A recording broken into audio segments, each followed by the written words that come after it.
Oh, yeah. Is this where you want me to come back with, oh, yeah. Oh, yeah. I may be a little sleep deprived.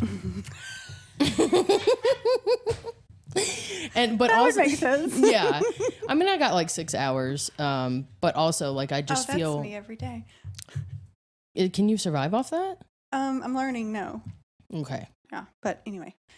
6 hours of sleep, you're here. Right. Feel a little sleepy? Yeah. Well, no, I feel amped. That's why I was just, and I think it partly was because of our guest. Absolutely. JB Summers. Mm-hmm. Oh my God. Like I met him once and we talk about it, but I just instantly loved him so much. Well, sitting with you guys in that conversation, Eller was like, this is like just a male and female version of each other.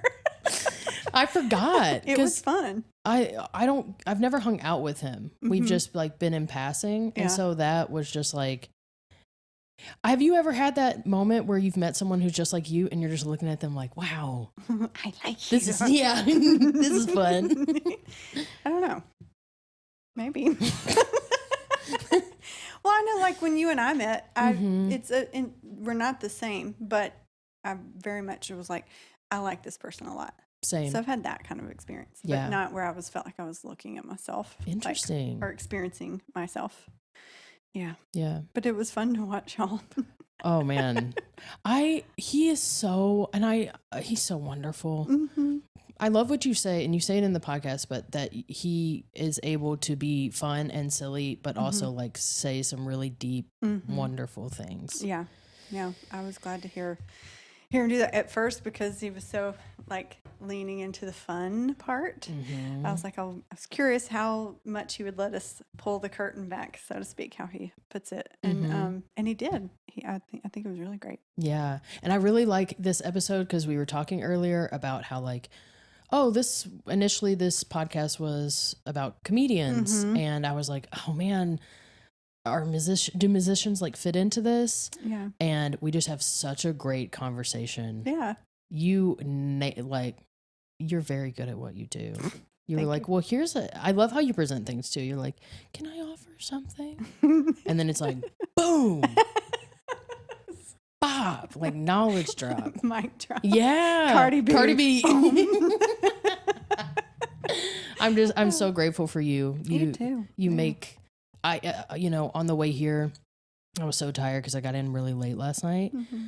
And it's every time I was just like, oh man, oh God, this is going to be hard. Mm-hmm. And then it just feeds me this, in such a wonderful way, this podcast. So I know, same. I'm glad we get to do it. I love you. I love you too. Enjoy the podcast. Sorry, we were having a moment and then I was like, oh yeah. Enjoy the podcast.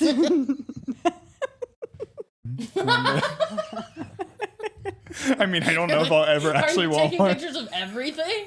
Oh my God, that tree is so cute. I really want that. The crystals, I really like it. People's babies. You're just like, oh my God, I really hope mine looks like that one day. I heard you grow them out of a test tube, so, I mean, I'm gay, so we grow them out of test tubes.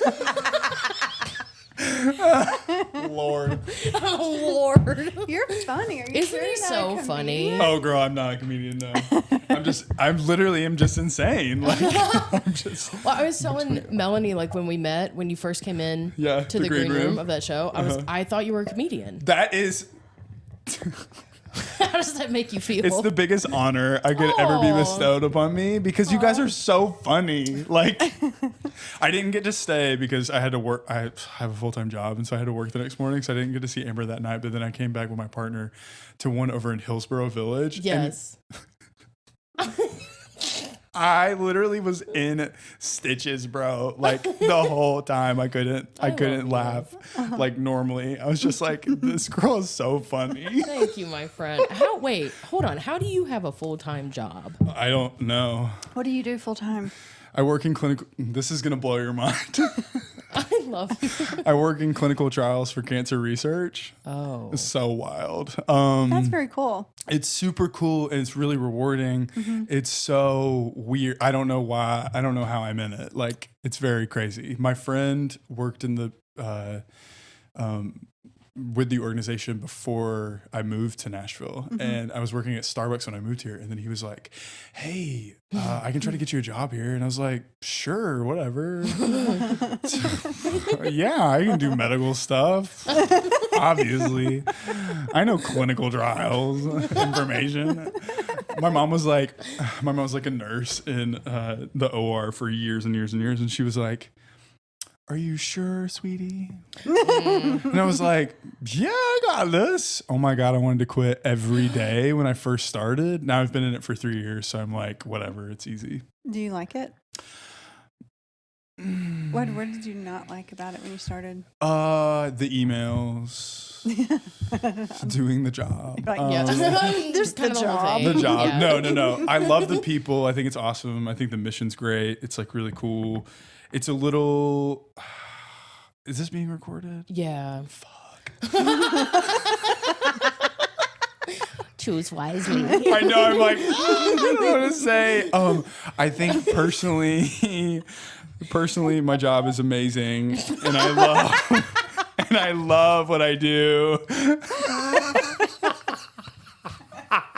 I want to do it for the rest of my life. No. I think it's one of those things that I have this like weird, like juxtaposition of like, I really hate big pharma, but I also love big pharma. Yeah. Because big pharma does a lot of good things for people, but big pharma also fucks a lot of people. Sorry, can I say fucks? You can say. Okay. Yeah. My bad. I think the job is like rewarding in the sense that we help people find healing through like experimental drugs that then go to market and can help people like get healed from cancer. But I also feel like the cure is out there and no one wants to give it to people because that's no more money. So anyways, whispering does nothing. Obviously you can still pick that up. I also believe that, but in your job, you feel like you see that more? I don't see that because I'm not at such a high level. Like I work with, we call them PIs. I know, private investigator. No, but it's like principal investigator. So, but I work with a lot of PIs that are awesome people, and I can't imagine them wanting to be in it just for money. So I feel like, because I know that they love people and they want to help people and they have patients that they see oftentimes. And, you know, when one dies, it's like heartbreaking because they like died on a trial that they were trying to get healing. So this is really Debbie Downer, but I think I personally think that the cure is out there already and we discovered it eons ago, whatever, but we're just choosing to not because of profit. So anyways, this is not what this is about. But it is though. It is. I mean, I'll say this. I think that working behind the curtain is interesting because it's like, there's so many, it's like I don't know how to describe this. It's disheartening sometimes because there's so many combinations that we're trying when in reality, I just like 100% believe in my soul that some doctor discovered the cure all that's like through food or through something natural. I know people that have cured stuff naturally, like cancer, through high dose vitamin C, diet, nutrition. Yep. Like, Are you ever don't like eat it. Yep. checking people in and you're like, just change your diet? Thank God I don't deal with patients because I would be the person that would be doing that. I'd be like, turn back now. Like, don't. Quit eating sugar. Just don't eat sugar. Like, Martha, we know it's those musketeers that you're obsessed with. Not the musketeers. It's those Milky Way midnights that you sneak after dinner. You're saying all my hit points. I love Milky Way midnights. Milky Way really turned up on those midnights. And I thought that they were gone. And then I found them in a gas station at Love's, whatever. So I was like, oh my God, I was nervous because I couldn't find them at certain gas stations. And then I found them at a Love's. I was like, give me all of them. How do you, so a lot of artists have a full-time job, which, by the way, let me just say, you are so talented. Thank you. Okay, I say this a lot, but it's genuine. I want to cry right now thinking about your my talent. God. When we did that show, Yeah. it was like a comic musician. Yep. You just, oh my God, everybody was crying. You did different people, I think. Yeah. Oh, Gut wrencher. you're just so good. Thank and you. you've had really great career miles. Like you were just on The Voice. Yeah, on The Voice. Which is freaking dope. Good times. I think what I'm trying to say is like, how do you go from a full-time job, especially one that is that emotionally involved. Yes. Yeah. To then going to performing? Like, how do you do the switch? It's like a Jekyll and Hyde thing, 100%. Like I'm like my type A personality when I'm at work, and then when I'm an artist, the licks. When I'm an artist, I'm like type B, like like I am right now. I almost feel like I'm like, it's a balance. It's almost like a dual personality thing. It's not. I have a therapist. Don't worry. She like would tell me. I feel like if she's like, I think you're teetering on schizophrenia.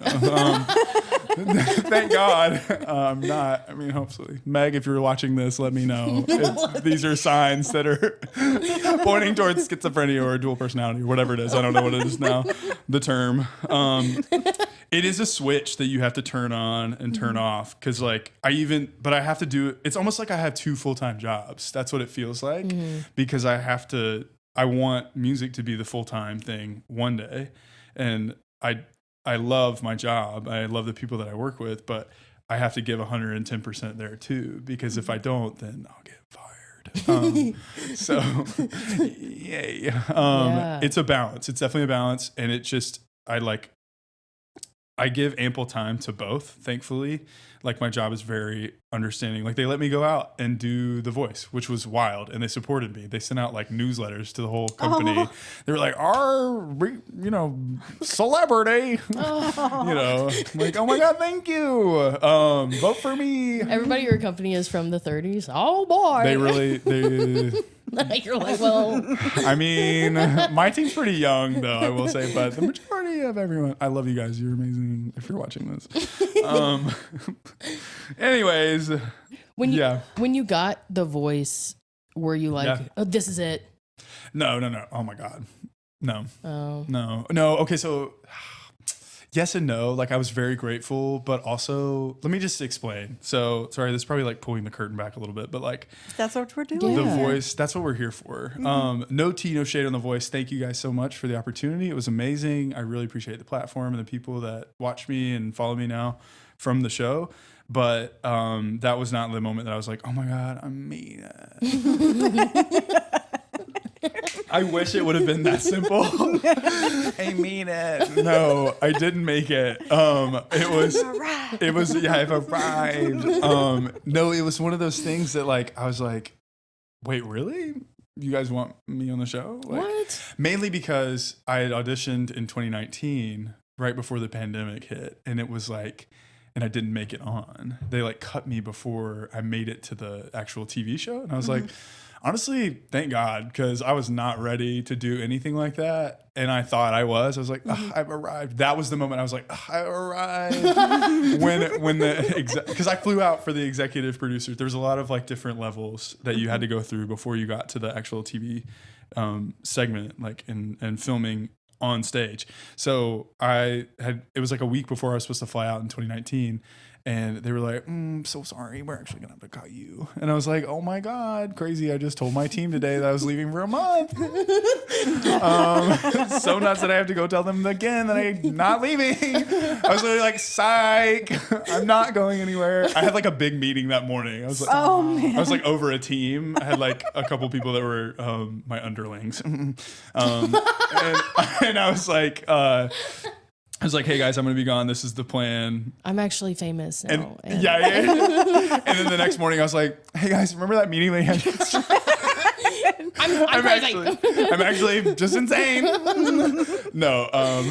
That's a bummer. But when I got it, I was like, sorry, this is a really long story, but I got it, I was like, oh, this is cool. I'm in a more level headspace now where I was like, oh, this will just give me exposure. I don't expect to get famous off of this. Because if you look at the people that have gone on the show, like you walk down a freaking street on Broadway and you throw a stone at a musician, I don't know why you're throwing stones at them, but you throw maybe some quarters or something. You throw them a quarter, they've been on The Voice. Oh, wow. Yeah, it's like everybody and their mother's been on The Voice. And like, who do you know from The Voice that's been famous? You. I mean, thank you. But yeah, other you're than right. me, like who's been on the show that's like made it really far? Like I can only name a couple people. Like I don't even know if you guys know these people, but Melanie Martinez, she was on some of the early seasons. She's amazing. She's insane. You should go check out her most recent album, Portals. It's like amazing. Anyways, no, I didn't think I arrived. I know that's like counterintuitive, or counter to what people probably would imagine, but I'm very grateful for the opportunity. It was really cool. I met a lot of cool people. So on the second they called you back, you were like, sorry, I didn't watch The Voice, but you were on the stage. You got to perform and we to say a little bit about they like reached out to me. I did not. Newsflash, they don't just get you to audition. They like reach out to people. So that's what happened the first time too. And I was like, oh, okay, they want me to be on the show. Second time, they asked me a couple times actually, and I said, "No, I'm good. I'm doing my artist thing. Like, I'm good." Interesting. And then finally, I said no. Oops. Good for you. Playing hard to Spicy. Yeah, I think it is hard to get. That actually like made them want me on the show. So, mannerisms are so funny. Isn't he so funny? Yes, I love I'm him. weird as fuck. Anyways, I so like weird. It's good. they asked me, and I like put it off. Honestly, it was a year ago today, like a year ago in this month of July, that almost August, but July, that they had asked me, and they had asked me in May, and I like put it off. I was like, I'm not gonna audition. I'm just not gonna do it. And then like they like messaged me the day that it was due, like our audition tapes and stuff like that. And then so I sent everything in, and then immediately they were like 20 minutes later, they sent me an email, "Congratulations, you made it." Oh, wow. I was like, you didn't even watch my tapes, did you? Like you knew you wanted to be on the show. Anyways, so and I'm not saying that in a conceited way. It's just like they just have I feel like they have a checklist of people that they have to get on the show, like character-wise, because it's reality TV. Hello. Yeah. Anyways, the show was amazing. The people that I met, the fact that I got to like hang out with Kelly Clarkson a little bit is so weird, man. Like I was like on stage and singing to her, and she like liked what I sounded like, and I was like, oh my God. Break away.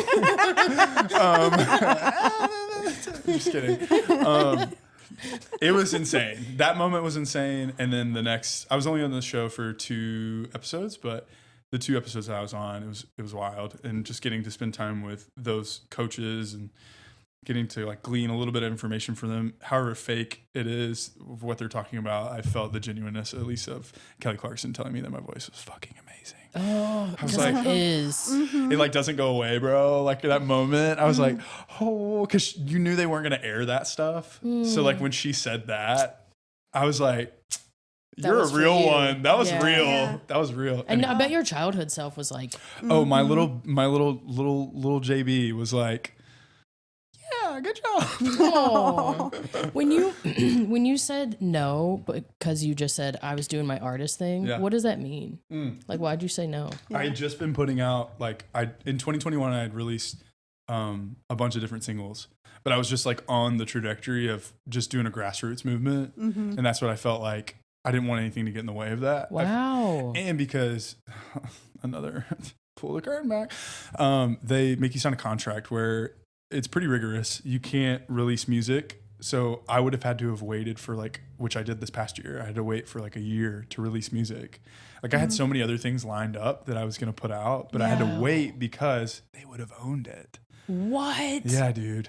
I know wow. I probably am going to get in trouble for saying that, but I really don't care. So No, yeah. No, that's so crazy to me because the comedy industry is like that too, where it's just like all these big things where people are like, wow, you got this. And you're like, yes, but here's some great shit about it. There's some behind the scenes shit that you don't know, that the contract actually locked me in for like a year. And that's, I mean, while it's a great opportunity, it's also like Huge. You're not putting out music for a year. So What's the you point? got to be in the sauce. Well, and the thing that is interesting is that now they are allowing people to post more like cover. Like they wouldn't let us post covers. They wouldn't let us sing. Like I'm still supposed to send in a gig request. I'm like, bitch, I never did that. Not from day one did I do that. Because I'm sorry, you got little minions running around Nashville looking up and seeing if I'm like doing anything. No. How long is this gig request thing supposed to last? Oh, I mean, I don't know because I never did it. So You're like, bitch, I didn't read that. I said, bitch, I didn't do that. I was the only one that was asking questions anyways in that whole thing. It's interesting too to see like a lot of my friends that I met from the show, they're like super talented singers and musicians and artists. And but I think what's interesting is that I feel like the show goes after, and tell me if this is boring or not, but I feel like the show goes after people that are just like really good singers. Yeah. And that don't necessarily want to be like artists, which is interesting. And what is that difference? Someone who sings really good, but doesn't necessarily write their own music or have like a vision for their artistry or like a point to what they're doing other than They're small town moldable. fame. They're moldable. Yeah. Yeah. Interesting. They liked me, but they didn't like me, if that makes sense. Like, I think they liked me because I'm like personable and I'm fun and whatever. But the fact that I already knew what I wanted to do That makes sense. did not mesh with the TV. So that's so. it's icky. It's a little icky. is. And there's some other stuff, but I won't talk about it on air. So we can talk about it after. Okay. Your music is so vibey. Like I was listening to it this morning. I was like, Yes. At the same time, the content is emotional. Yeah. Like a lot about relationships and sad. You know, has your music always been like that? Really good question. I don't know. I just think I'm like a sad boy, but not like I'm a happy sad boy. I think all my emotions that are sad and more introspective come out in my music, whereas my personality, my like type of being is happy, joyful person. So I don't know. I think that's just where I like dump all my shit. Well, that's what we were talking before you got here. And because we've normally had comedian guests, and you're our second like musician, and she was wondering like, is this the same thing? Because musicians can feel their feelings so well, and like we're trying to get to underneath stuff. And I was like, you know what? I think, and you speak to this and tell us your experience with it, but I think it's your craft. I've learned comedians use their craft as a way to. That's the arena making. Fun in light of the difficult stuff is where they can tolerate it and talk about it, not necessarily within. And I feel like musicians, you can pour into, so like you separate, you're like my sad self is in the music. I have this really happy, bubbly part of myself that I am when I show up with people. And so how the extent to your music that has all of this really heart deep things in it, do you actually... Have you sat with and worked through and allow to be a part of you? Oh my God. Yeah. This is the second instance where you said you separate yourself. Yeah. I mean, I definitely do separate myself a little bit. This is so good. You're a therapist, right? Yeah. Oh my God. I know. When I posed a question to her, I was like, I don't know. And then she laid that this morning, and I was like, oh wow, okay, yeah, I'm you're like good at wrecked that right now. Yeah. I'm like, wait, what? Sorry, my inner child. I know. No, I think I definitely don't separate myself in the sense of, I think that's where my like sadness will manifest, or like it's the conduit with which I can process emotions. That's one of the things that I like look in songwriting as. But I mean, I've had a lot of shit happen in my life. Like my sister passed away when I was 24, 25. And before that, her husband had passed away. My niece was like adopted. All these things. I have so much like family stuff, family trauma, things like that. But most of what I think I process those emotions through would be playing a song, writing a song, feeling that out, getting it out into the universe, and then saying, okay, I've felt it. It's done. Like, I don't need to rehash that emotion anymore. I don't know if that's healthy or not, though. Well, I think it's up to you to decide. Yeah. I would say if it's a way to let it out and then to say you're done with it, Yeah. Oh, I'm definitely not done with it Okay. for sure. No, because grief is not linear. Yeah. It's cyclical. Yeah. You know, it like it comes back around. So like I think about I've written bunches of songs about my sister and her passing and stuff like that. But it's not one and done things. Yeah. Yeah. I think it's a beautiful way to let whatever flow out. Yeah. Like music or whatever your craft is. But then, yeah, I think I definitely think that's a healthy thing. As long as you're not saying, okay, I've dealt with that. I got this out about it. Yeah. Right. I mean, I feel like sometimes with relationships, when I write songs about like past relationships, that's a way of like closing the book for me. Or like, you know, and just saying like, okay, that person was amazing in the time that they were there in my life. We're gonna close that. Grief is a whole different. Like, grief is different. It's a whole different ballgame. So it would make more sense around the relationship kind of bookending things versus the grief being more of a ever evolving thing. What about you? Your I'm gonna turn the tables. Turning tables. What about me? Can you be more specific? Like, is that like you specifically have talked about like church trauma stuff? You know, like have you like dealt with things like that through? You know what's funny? Comedy and yes, like I have I mean, I know that because one of my favorite jokes is right. Yeah, like I have 100%. a bit on church that does well, and it's so weird to me. I kind of black out.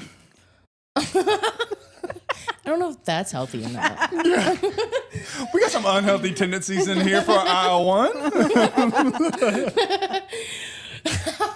Most girls black out with alcohol. I just do it with emotion.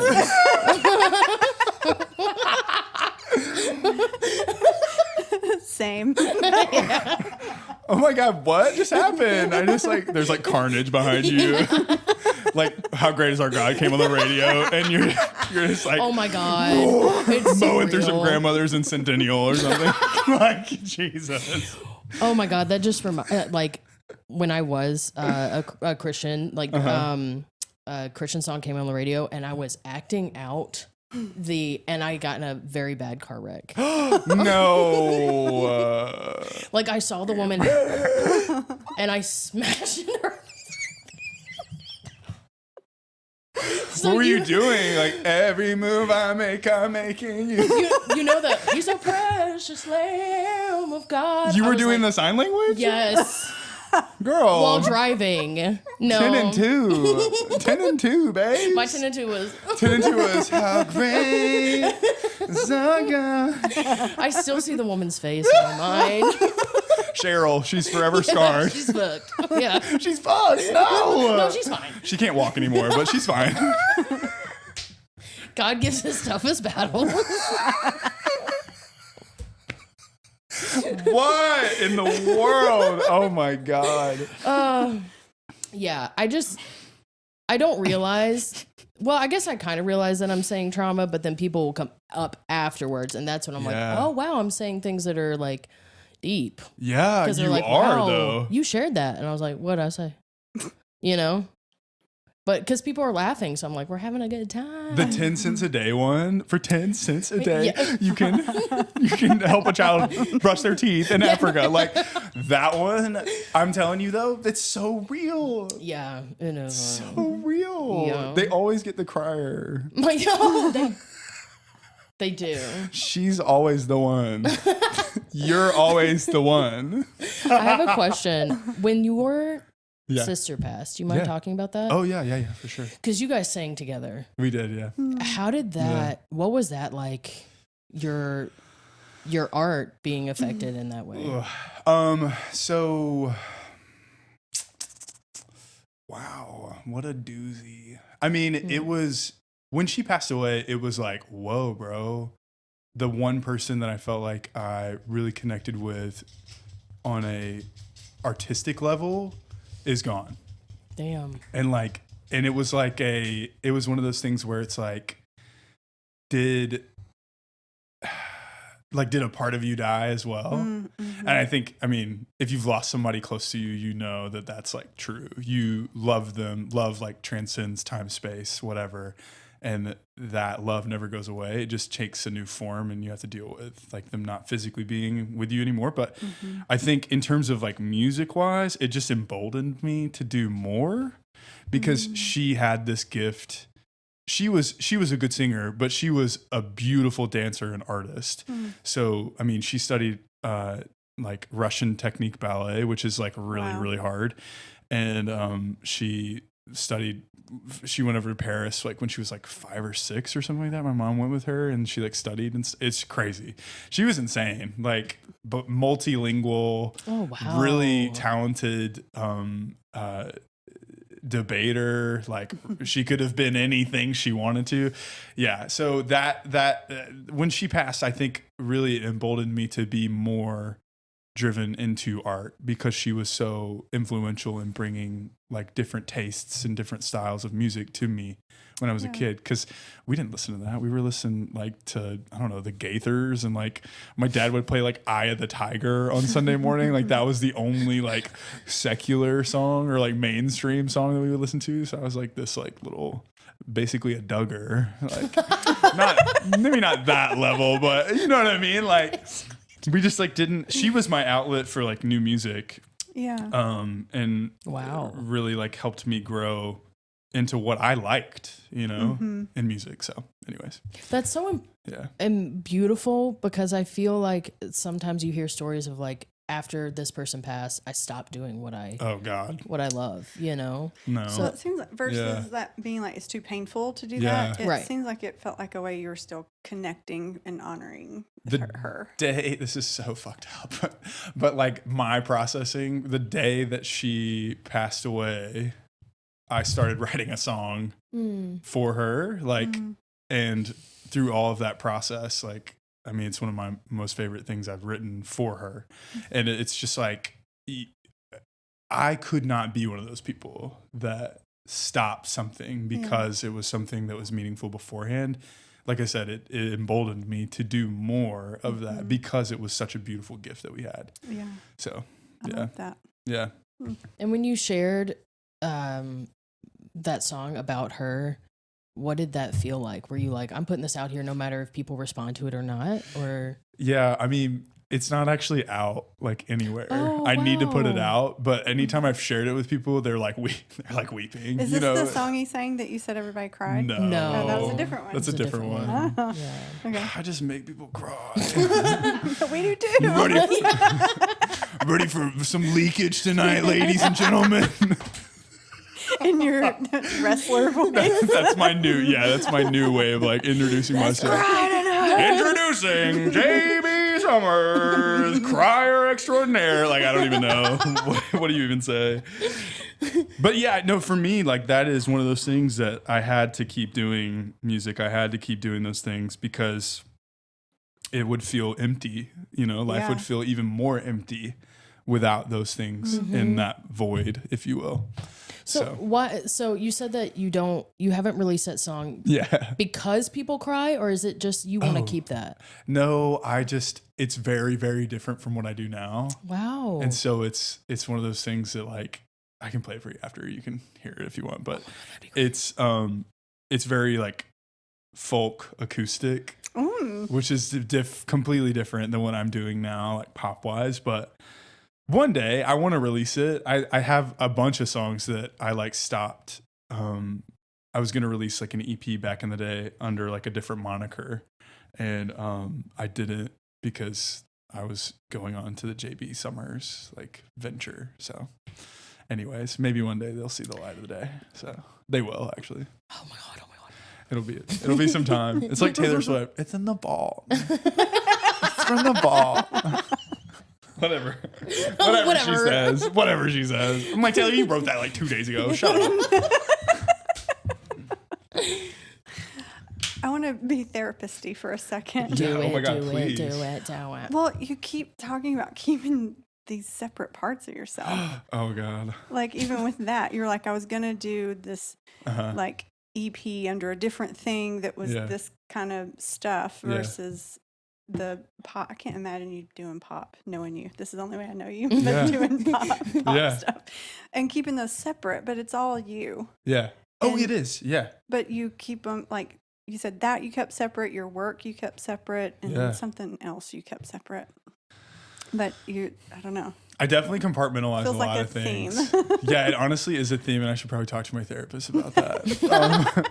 Because I don't think she sees this kind of stuff, or maybe she does. I don't know, but she's pretty amazing. But I think I need to bring that up because we don't talk about this kind of stuff. This is so good. This is like a free therapy session. We get that a lot. Yeah. I'm like all about it.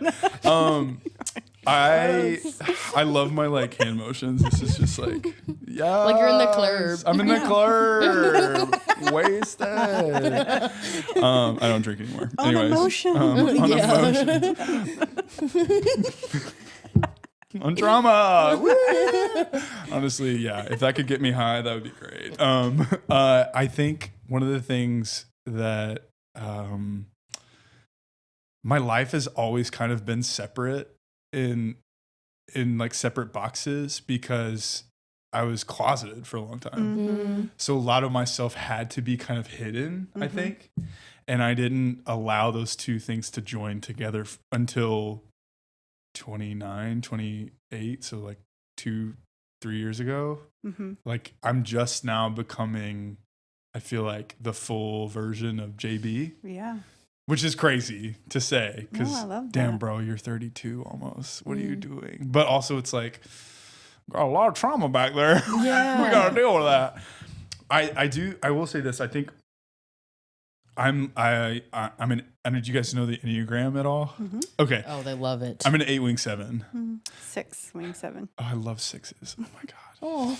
What are you? I typically don't get along with 9s, but you have a Wait, sweet. 9s get along with everybody. No, but you have a sweet spirit. I feel it. Jesus. No, I'm just kidding. Do you know what you are? I know. I took the free test. It was very confusing. I feel like you're probably a 4 or I a was 3. going to say 4. Okay, yeah, I think you're a 4 or 3. I don't know why. I just like know. I think I'm a 10. Yeah. Okay. Sweet. You are a 10, but like your Enneagram is a 4 wing 3.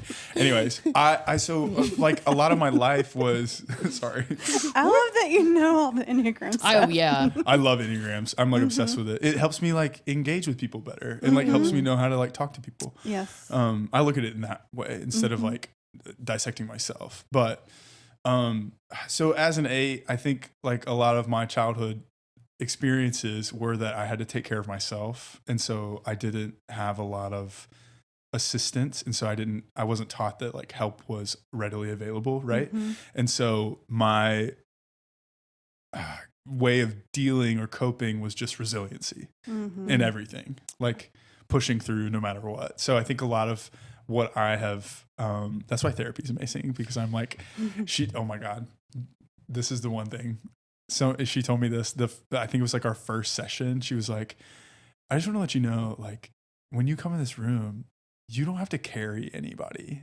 Oh. She was like, I'm going to be carrying you. I just like, I love that. Well, because that's like something, security and safety, like is one of those things that like I long for. I want consistency and safety and to feel like I can trust people to take care of me because I didn't really have that when I was a kid. I was the baby, so like, you know, whatever. My parents were like done parenting at that point, and I was like fine, just smoking weed every day, but I was fine, like whatever. But like, I think probably one of my coping mechanisms is compartmentalizing things and putting things to the wayside so that I can just push forward. Yeah. But they come back, bro. Yeah. They rear their ugly head It's all like, the time. it's fine to compartmentalize, but we got to get them back off the shelf. We got to get out. Yeah. You got to choose to take that box down and take a look in it. That's a good point. Empty them out. Yeah. Don't leave them up there for years. Damn. I'm very visual. So when I'm talking to clients or anybody really, imagine we have that little vault in there. Like we have a file room and it's just like lined with shelves with boxes. Oh my gosh, yeah. Put stuff and sometimes we forget what we've even put in there. And so it's going back in and pulling that stuff out, getting it out, and don't put it back on the shelf anymore, kind of a thing. Woof. Yeah. Well, let me take notes real quick. I know. Honestly, though, I'm curious. So you are a Christian. yeah, And you grew up a Christian. Mm-hmm. That's rare. Super rare. And you say fuck. I know. I'm a weird fucking Christian. I just have too many experiences where I've encountered God in ways that I can't explain, that I know God is real. So I know people like to not say he and his and whatever, but God is real to me. And I look at the world around me too, and I see all these different people groups, all this beautiful nature. There's no way for me to rationalize how this came into being without some sort of divine creation. And so if there is divine creation for me, it means that there is a purpose to my life. And so with the purpose of my life, if I have a purpose, then you have a purpose, and you have a purpose, and you have a purpose. We all have a purpose. And I think that purpose is to love people. I think all the rules and regulations that we've put, the Pharisaical way of looking at Christianity is, thank God, it's breaking down, I feel in a lot of places because of it's sad to me that people are having, their affairs come out or their alcoholism come out or whatever it is that they're dealing with. But it's also beautiful in a way because it's pulling back the curtain again. I love this phrase, pulling back the curtain of humanity. We are so simple. We're so simple. We're literally we're not at the same time, but you know what I mean? We want to live, we want to eat, we want to sleep, we want to have family, we need shelter, all those things. But our purpose is to live and live into what we've been created to do. So for you, it's to make people laugh their fucking ass off. For me, it's to make people cry. I'm just kidding. No, it's just to make them feel something I don't know, spiritual if you want, but interstellar vibe of music speaks things that we can't, and so anyways, I'm very, very much believe in God, and I know that he's working in my life, and I believe in Jesus. I think Jesus is real. I don't know about all the other stuff, I think there's a lot of things that the Bible talks about it's hard to reconcile. The God of the Old Testament looks different than the God of the New Testament. But sorry if I'm getting too churchy, let me know. I just came from church, but it doesn't always line up. But the central fact is God loves us, and God loves what he created, and he sees his creation as good. And so I think we just have to get back to that specific thing. So that's what I want to be a herald of, is love is at the forefront. And yeah, I'm gay. It's so weird. I know I love Jesus still, but I do. And I can't take away all the years of faith that was built into this moment because, I think, sorry, I'm going on a tangent, but I think a lot of people in the LGBTQ community probably look at me a little weird because my identity isn't completely centralized around my sexuality. Oh, say it. But for me, it's just a piece of me. Just like I'm a brother, I'm a uncle, I'm a clinical trial worker, I am an artist, I'm a gym goer. All these things make up my personality. The one thing that is central should not just be my sexuality. Yeah. Where I want to put my penis. I just don't care about that. I do care about it in the sense that I love my partner, but I'm not, that's not my identity. Yeah. Basically is what I'm saying. I love that you, and that's hard to say because there's a lot of people that are whoa, no. But I think, and sorry, let me caveat this and say it too, because I don't want people to think that I'm bashing anybody that their identity is that, because if that's your identity, live into it. You're made to be maybe a spokesperson for that specific way of life. And I think that that's important too, just as what I believe is important as well. So, but the central fact is we should all love each other way more than we do. So, and intentionally love people. So, yeah. That was really nice. That was a beautiful way to put that, especially from a Christian perspective. Because I think you and I both have been in the Christian thing, went through the whole figuring out what that meant and didn't land back in that context. And for me, like when I can now, the way I've come to know my spirituality and I do think the central theme across all these different things is love. And I can hear you talk, it's like you can relate to it best because of the context in which you grew up in, and it has been so meaningful. But I feel like the message is still the same, is that we're all love. Yeah. And that's what is important with all these things. And I was thinking the other day, or I don't know if I read something or what, but it was saying, like, isn't it crazy? Like, the main message of all these things are love, but that's the one thing that, like, people get so upset about is telling people how they should love or who they can. And there's just so many other things in our human condition it's like, that is not causing a problem. There's so many other things that's happening that's actually causing harm and hurting people. And this is what we're focusing on, is like, we're debating what love is. Right. You know? Right. And so it is, I feel like, the central message, and it's nice to be able to hear, because I bet there's a lot of people that struggle. And I was one of those, of just seeing like, I'm a Christian, but some of these things don't line up together. Yeah. And I can't make it fit. Which is I often. can't say being gay is wrong. Yeah. But I know I love spirituality and God, and I was like, these don't fit. And so it's nice to hear it seems like you have really figured out what that means for you, and from that perspective that can let people, to a certain I don't know if I've figured everything out, but who has? Yeah. But you figured it out to a degree that allows you to not let Christianity shut you down and tell you who you are. It lets you express parts of yourself in a way that you receive love and can operate in that. And a lot of people don't get that, that are still trying to be, I'm going to be a Christian, and would hide that part of themselves because, all the things. So I think there is a big part you have moved through with that and gotten an understanding from that is good for people to hear.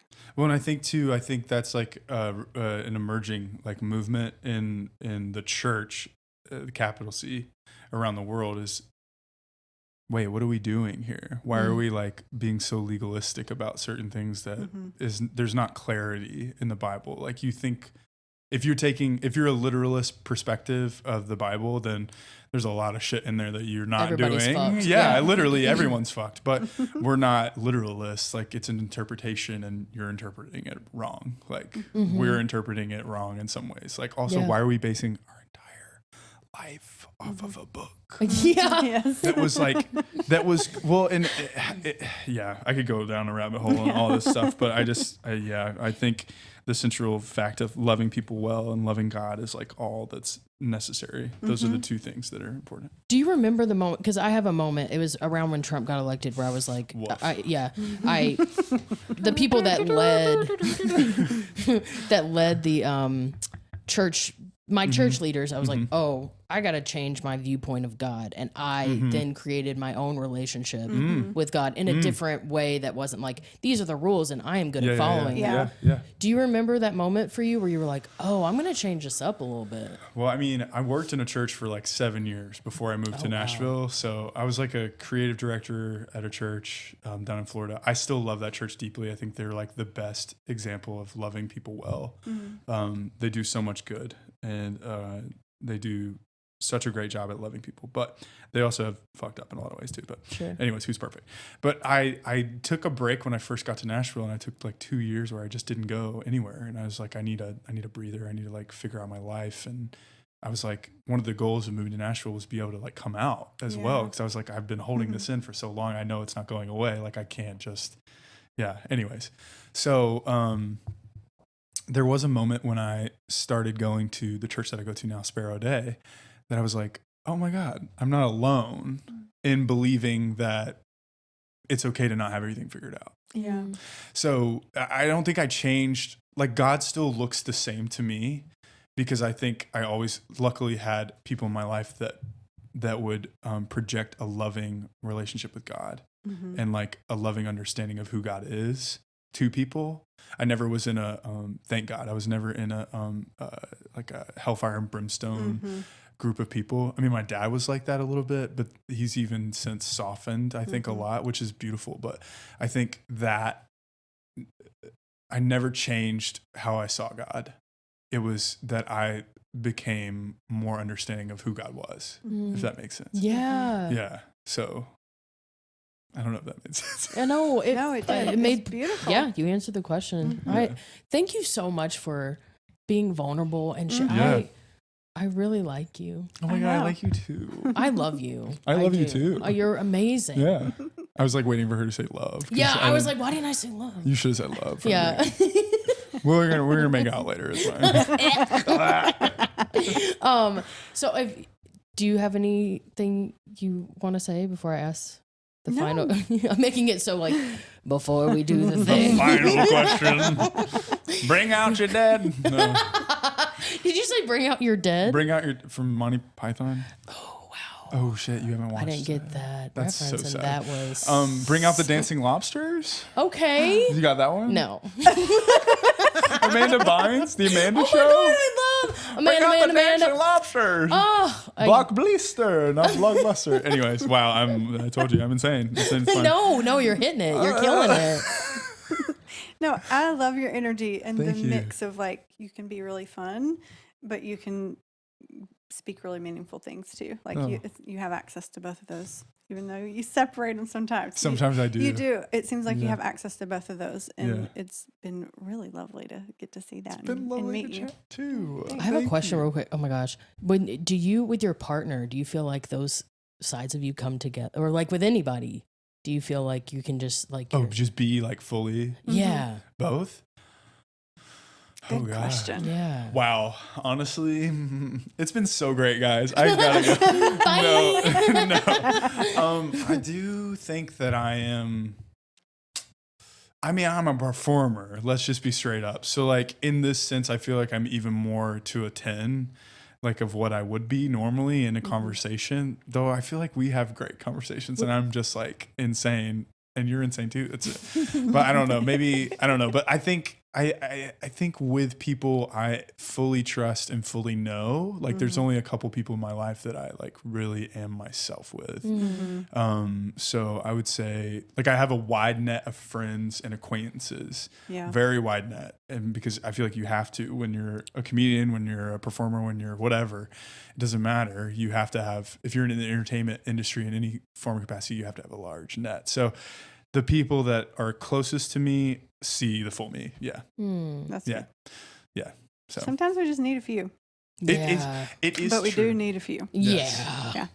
I agree. I mean, I think my therapist probably sees the most real me Yeah. out of anyone, which is wild, but like, cause I don't even know that woman like outside I of, don't even know that woman. I don't even know that woman outside You just of, I carried her. that's not, I don't even know her.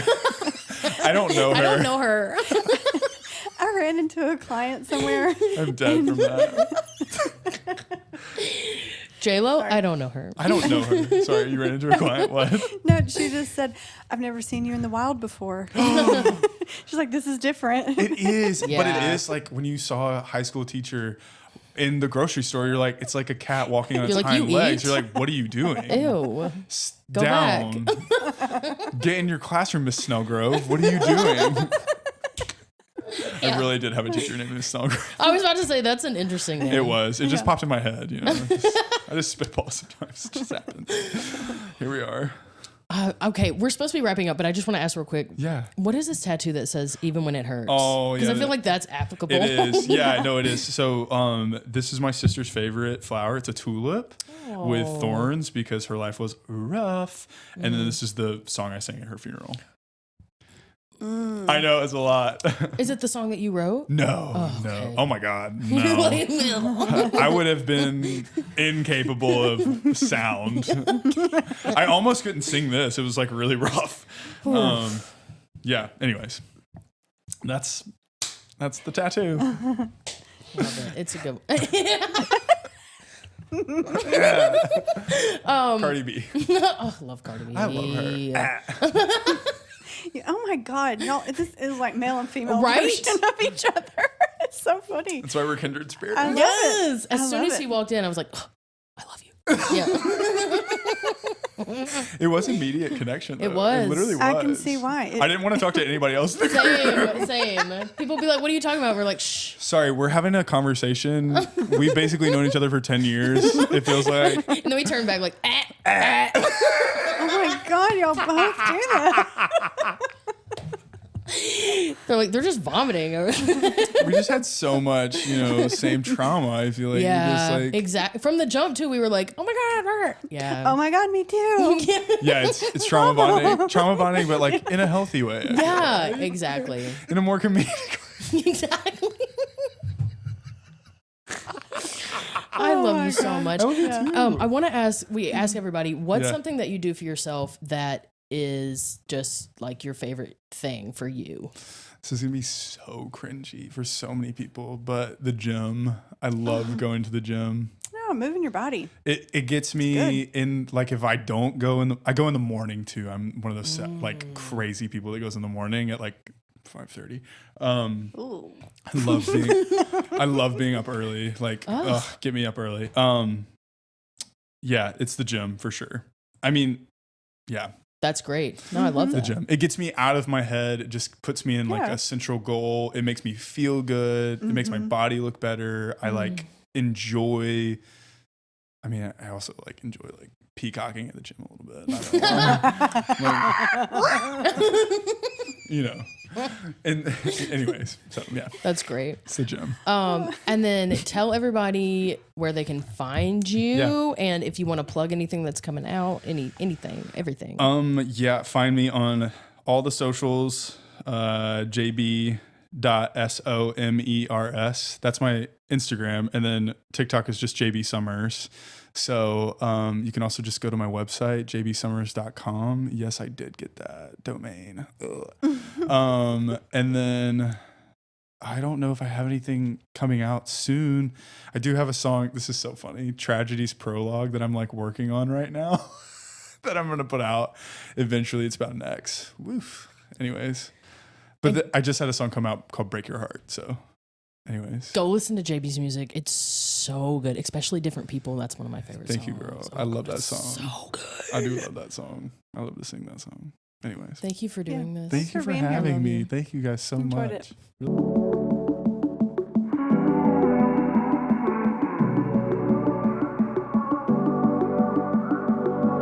Should've stayed friends, took it too far. Wish I could go back now.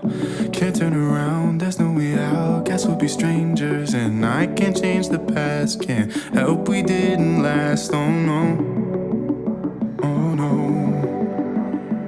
Pulled you and called it a sin when two friends get too close. On your skin, couldn't resist when two friends get too close. Can we go back to the moment where I said I loved you and take it all back? Wish that I didn't hurt you. I swear we'd be better. I swear I would never break your heart.